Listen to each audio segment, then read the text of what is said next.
Julius Nisho একটি ভয়াবহ দুঃস্বপ্ন দেখলেন, যেন তিনি বিশাল একটা মাঠের মাঝখানে দাঁড়িয়ে। ফাঁকা মাঠ, চারিদিক ধু ধু করছে, প্রচন্ড শীত, হিমেল বাতাস বইছে। তিনি কিছুই বুঝতে পারছেন না, খুব অবাক হচ্ছেন তিনি কোথায় এসে পড়লেন। হঠাৎ দূরে ঝনঝন করে শব্দ হলো। তিনি শব্দ লক্ষ্য করে এগুচ্ছেন। তার একটু ভয় ভয় করছে। তিনি বেশ কবার বললেন, কে ওখানে? কেউ সাড়া দিল না। তবে একজন কেউ শব্দ করে হেসে উঠল। কে ওখানে? সম্রাট নিশো, আপনি এই নগরীতে কি করছেন? তুমি কে? আমি কেউ না, আমি আপনার একজন বন্ধু। তোমাকে দেখতে পাচ্ছি না কেন? দেখতে পাচ্ছেন না কারণ আপনার চোখ বাঁধা। নিশো লক্ষ্য করলেন, তাই তো, তার চোখ বাঁধা। তখন তার মনে হলো এটা স্বপ্ন, এটা সত্যি নয়। সম্রাট জুলিয়াস নিশো, বলো, আপনি পালিয়ে যান, এক্ষুনি আপনাকে হত্যা করা হবে। ঘাতকরা আসছে। তাদের পায়ের শব্দ কি আপনি পাচ্ছেন না? পাচ্ছি। তাহলে পালিয়ে যাচ্ছেন না কেন? জুলিয়াস নিশো পালাবার চেষ্টা করলেন, পারলেন না। তার পা লোহার শেকলে বাঁধা, পালাবার কোনো পথ নেই। জুলিয়াস নিশো স্বপ্নের মধ্যেই চেঁচিয়ে উঠলেন, আমার পায়ের শেকল কেটে দাও, দয়া করে আমার পায়ের শেকল কেটে দাও। তার ঘুম ভেঙে গেল। ঘড়ি দেখলেন, রাত 2:10। চারিদিকে গভীর নিশুতি, ঝিঝির ডাক ছাড়া আর কোনো শব্দ নেই। ঘামে তার শরীর ভিজে গেছে, তৃষ্ণায় বুক শুকিয়ে কাঠ। স্বপ্নের ঘোর এখনো তার কাটেনি। এরকম ভয়াবহ একটি স্বপ্ন হঠাৎ করে কেন দেখলেন? কি কারণ থাকতে পারে? তিনি ছোট্ট একটা নিঃশ্বাস ফেললেন। মনে মনে বললেন, আমার মন বিক্ষিপ্ত এবং খুব সম্ভব আমি কোনো কারণে অসহায় বোধ করছি। সেই কারণে আমার অবচেতন মন এমন একটি ভয়াবহ স্বপ্ন আমাকে দেখিয়েছে। তিনি বিছানা ছেড়ে জানালার কাছে এসে দাঁড়ালেন। পানি খাওয়া দরকার, পানির তৃষ্ণা হচ্ছে, অথচ জানালার পাশ থেকে সরে আসতে ইচ্ছে হচ্ছে না। বাইরে কি চমৎকার তারা ভরা আকাশ! তার স্বপ্নের সঙ্গে এই আকাশের কোনো মিল নেই। জুলিয়াস নিশো আবার একটি নিঃশ্বাস ফেললেন। আর ঠিক তখন দরজায় নখ হলো, মৃদু নখ, যেন কেউ খুব আলতো করে দরজায় হাত রেখেছে। কে? Mister Julius Nisho? হ্যাঁ। দরজা খুলুন, আপনার সঙ্গে জরুরি কথা আছে। রাত দুপুরে? হ্যাঁ। আপনার পরিচয় জানতে পারি? দরজা খুলুন। তিনি দরজা খুললেন। যে লোকটিকে তিনি দেখলেন তার গায়ে সামরিক পোশাক, কাঁধের ব্যাজে দুটি আড়াআড়ি বর্শা। জুলিয়াস নিশো লোকটির পদবি ঠিক বুঝতে পারলেন না। জায়ার সেনাবাহিনীর চিহ্ন তিনি এখনো ঠিক বুঝতে পারেন না। আপনাকে বিরক্ত করার জন্য আমি অত্যন্ত দুঃখিত, কিন্তু কোনো উপায় নেই। আপনাকে আমার সঙ্গে আসতে হবে। কোথায়? আমি জানি না কোথায়। জুলিয়াস নিশো ছোট্ট একটি নিঃশ্বাস ফেললেন। রাত 2:30টায় সেনাবাহিনীর একজন অফিসার তার মতো একজন অসুস্থ বৃদ্ধের ঘুম ভাঙিয়ে বলবে, আপনাকে আমার সঙ্গে আসতে হবে, এবং তিনি জানতেও পারবেন না কোথায়। জুলিয়াস নিশো হালকা গলায় বললেন, কোথায় যেতে হবে? আমি জানি না মিস্টার নিশো। জানলেও তো তুমি বলবে না। তুমি করে বলছি, কিছু মনে করছো না তো? আমি কিছুই মনে করিনি। সঙ্গে ব্যবহারিক জিনিসপত্র নেব? কিছুই নেবার প্রয়োজন নেই, শুধু আপনার ঔষধগুলি নিয়ে নিন। জুলিয়াস নিশো মৃদু স্বরে বললেন, যে মেয়েটি আমার দেখাশোনা করে তার কাছ থেকে বিদায় নিতে চাই। আমার মনে হয় আমি আর ফিরে আসবো না। মনে হচ্ছে এটা one way journey. Mister Nisho, কারো কাছ থেকে বিদায় নেওয়ার মতো সময় আমাদের নেই। মেয়েটিকে আমি নিজ কন্যার মতো দেখেছি। লোকটির মুখের একটি পেশিও বদলালো না। জুলিয়াস নিশো মনে মনে তার প্রশংসা করলেন। লোকটি ভালো সৈনিক। আমি যদি ওর জন্য কোনো উপকার রেখে যাই, সেটা কি ওর হাতে পৌঁছাবে? নিশ্চয়ই পৌঁছাবে। তুমি কথা দিচ্ছ? হ্যাঁ, কথা দিচ্ছি। যা করবার তাড়াতাড়ি করুন। তিনি একটি খামে কয়েকটি নোট ভরলেন। খামের উপর গোটা গোটা করে লিখলেন, ক্যারি, যা ছিল তোমাকে দিয়ে যাচ্ছি। এ টাকায় তুমি তোমার ছেলে মেয়েদের নিয়ে সুইজারল্যান্ড থেকে ঘুরে এসো। আমার বন্দি জীবনের শেষ কটি দিন তোমার ভালোবাসায় সুস্থ ছিল। পরম করুণাময় ঈশ্বর তোমার মঙ্গল করুন। নোটটি তার পছন্দ হলো না। তিনি ঈশ্বরে বিশ্বাস করেন না, কাজেই ঈশ্বর শব্দটি ব্যবহার করা ঠিক হয়নি। অফিসারটি বলল, দেরি হচ্ছে, আমাদের হাতে সময় বেশি নেই। জুলিয়াস নিশো বললেন, তোমার নাম কি আমি জানতে পারি? আমার নাম জানার প্রয়োজন আছে কি? আছে। একটি পশু অন্য একটি পশুকে নাম ধরে ডাকে না, কিন্তু একজন মানুষ অন্য একজন মানুষকে নাম ধরে ডাকতে চায়। আমার নাম মার্কটল। মার্কটল, এই খামটি তুমি মেয়েটিকে দেবে। এইখানে কিছু US$ আছে এবং তুমি আমার হয়ে মেয়েটির সঙ্গে হ্যান্ডশেক করবে। চলো এখন যাওয়া যাক। আপনি গরম কিছু পরে নিন, বাইরে প্রচন্ড শীত। ঘর থেকে বেরিয়ে তাদের প্রায় 70 গজের মতো হাঁটতে হলো। কনকনে শীতের বাতাস বইছে। চিল ফ্যাক্টর অনেকখানি নেমে গেছে বোধহয়। কান জমে যাচ্ছে প্রায়। তার কষ্ট হতে লাগলো। বয়স হয়েছে, এই বয়সে কষ্ট সহ্য করা যায় না। বাইরে কোনো আলো জ্বলছিল না, চারিদিক ঘুটঘুটে অন্ধকার। তবু তিনি বুঝতে পারলেন প্রচুর মিলিটারি আমদানি করা হয়েছে। মিলিটারি আগেও ছিল, তবে এখন অনেক বেশি। তারা চলাফেরা করছে নিঃশব্দে, তবু টের পাওয়া যাচ্ছে। মাঠের মতো ফাঁকা জায়গায় একটি আর্মি ট্রান্সপোর্ট হেলিকপ্টার দাঁড়িয়ে। হেলিকপ্টারের লেজের দিকে একটি লাল বাতি জ্বলছে, নিভছে।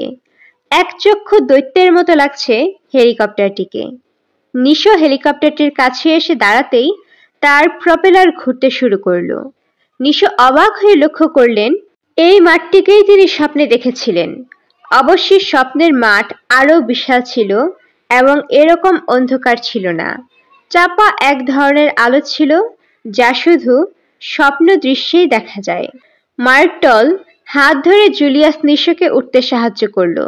নিশো আন্তরিক ভঙ্গিতেই বললেন, ধন্যবাদ। তুমি কি যাচ্ছ আমার সঙ্গে? না, আমি যাচ্ছি না। আপনার উপহার আমি যথাসময়ে মেয়েটিকে পৌঁছে দেব। শুভযাত্রা। যাত্রা কি সত্যিই শুভ? মার্কটল কোনো উত্তর দিল না, কিন্তু জুলিয়াস নিশোকে অবাক করে দিয়ে সামরিক কায়দায় একটি স্যালুট দিল। একজন নির্বাসিত মানুষকে বিদেশি সেনাবাহিনীর একজন অফিসারকে স্যালুট করে? করে না বোধহয়। নিশো মার্কটলের দিকে তাকিয়ে হাত নাড়লেন। হেলিকপ্টারের ভেতর নরম আলো জ্বলছে। অন্ধকার থেকে আসার জন্যে হয়তো এই আলোতেও সব পরিষ্কার চোখে পড়ছে। বেটে মতো এক লোক নিশোকে বসবার জায়গা দেখিয়ে দিল। বলল, আপনার কি ঠান্ডা লাগছে? হ্যাঁ লাগছে। এই কম্বলটা গায়ে জড়িয়ে নিন, এক্ষুনি গরম কফি দেয়া হবে। তোমাকে ধন্যবাদ। আপনি তো মাঝে মাঝে ধূমপান করেন। এই চুরুটটি টেস্ট করে দেখবেন, হাভানা চুরুট। তোমাকে আবার ধন্যবাদ। হেলিকপ্টারের ব্লেড ঘুরতে শুরু করেছে। আকাশে উড়বে। দরজা বন্ধ করা হয়েছে। ককপিটের পাইলট বেতার নিচু গলায় কি সব যেন বলছে। নিশোর গা ঘেঁষে বেটে লোকটি দাঁড়িয়ে। নিশো মৃদু স্বরে বললেন, তোমরা কি আমাকে জেনারেল ডোফার হাতে তুলে দিচ্ছ? হ্যাঁ। কেন জানতে পারি? না, পারেন না। কারণ আমরাও জানি না। কারণটা আপনার সরকার এবং জায়ার সরকারের জানার কথা, আমাদের জানার কথা নয়। আমার দায়িত্ব হচ্ছে আপনাকে ফোর্টনকে পৌঁছে দেয়া। জেনারেল ডোফা এখন কোথায় আছেন? আলজেরিয়াতেই আছেন। দ্বিপাক্ষিক একটি চুক্তির ব্যাপারে তিনি এসেছেন। আজকের খবরের কাগজেই তো আছে। আপনাকে কি খবরের কাগজ দেয়া হয় না? না, আমি আপনাকে খবরের কাগজ দিতে পারি। আমাদের এখানে দি আলজেরিয়া মর্নিং আছে। দেব? না, দরকার নেই। কিছু জানতে ইচ্ছে করছে না। জুলিয়াস নিশোকে কফি দেওয়ার পরপরই হেলিকপ্টার আকাশে উড়ল। নিশো কফিতে চুমুক দিয়ে চারদিকে দেখতে লাগলেন। ভেতরটা বেশ বড়। তিনি এবং বেটে লোকটা ছাড়া আরো 3 জন সৈন্য আছে। তারা অটোমেটিক সাব মেশিন গান হাতে পেছনের দিকে বসে আছেন। চোখে চোখ পড়তেই তারা চোখ নামিয়ে নিল। নিশো ওদের দিকে তাকিয়ে হাসলেন। 60 বছর বয়সের একজন অথর্ব বৃদ্ধের জন্য এত সতর্কতার প্রয়োজন কি? হালকা গলায় বললেন, তোমরা তোমাদের অস্ত্রশস্ত্র নামিয়ে রেখে কফি খাও। আমি পালাবো না। হেলিকপ্টার থেকে পালাবার কৌশল আমার জানা নেই। সৈন্য তিনজন মুখ চাওয়াচাওয়ি করল। বেটে অফিসারটি বলল, মিস্টার জুলিয়াস নিশো, আমি ব্যক্তিগতভাবে আপনাকে শ্রদ্ধা করি। আমি আপনার একজন বিশেষ ভক্ত, কিন্তু তিনি হাতের ইশারায় তাকে থামিয়ে দিয়ে সোহেলি ভাষায় ছোট্ট একটা কবিতা আবৃত্তি করলেন। সঙ্গে সঙ্গেই তা ইংরেজিতে অনুবাদ করলেন। কবিতাটির ভাবার্থ হচ্ছে, হৃদয় যখন হৃদয়কে বুঝতে না পারে তখন ব্যাখ্যার প্রয়োজন হয়। অফিসারটি অস্বস্তিতে কপালের ঘাম মুছল। নিশো বললেন, তোমার নাম এখনো জানা হয়নি। তুমি আমার নাম জানো? আমার অধিকার আছে তোমার নাম জানার। আপনি একজন বিখ্যাত ব্যক্তি, আপনার নাম সবাই জানে। আমি একজন অখ্যাত লেফটেন্যান্ট কর্নেল। আমি কি অখ্যাত লেফটেন্যান্ট কর্নেলের নাম জানতে পারি? স্যার, আমার নাম পেরেন, হোসেন পেরেন। পেরেন? বলুন স্যার, তুমি কি বলতে পারো আমাকে হত্যা করা হবে কিনা? মৃত্যুর কথা একমাত্র ঈশ্বরই বলতে পারেন স্যার। জুলিয়াস নিশো চাপা স্বরে বললেন, হাসতে লাগলেন। হাসতে হাসতে বললেন, ঈশ্বর নিয়ে আমি চিন্তা করি না, আমার চিন্তা মানুষদের নিয়ে। পেরেন চুপ করে রইল। হেলিকপ্টারের পাইলট একটি সাংকেতিক বার্তা পাঠালো, কালো পাখি তার নীড়ে। এই সংকেতের অর্থ হচ্ছে সব ঠিকমতো এগোচ্ছে। নিশো চোখ বন্ধ করে ফেললেন। ক্লান্ত গলায় বললেন, বাতি নিভিয়ে দাও, চোখে আলো লাগছে। আমি ঘুমোবার চেষ্টা করব। কে জানে, এটাই হয়তো আমার শেষ ঘুম। বাতি নিভিয়ে দেয়া হলো। ইঞ্জিনের একঘেয়ে হুম হুম শব্দ ছাড়া আর কোনো শব্দ নেই। চারিদিক বিপুল অন্ধকার। হেলিকপ্টার উড়ে চলছে, আফ্রিকার চিরসবুজ অরণ্যের উপর দিয়ে যাচ্ছে। জুলিয়াস নিশো ঘুমোতে চেষ্টা করছেন।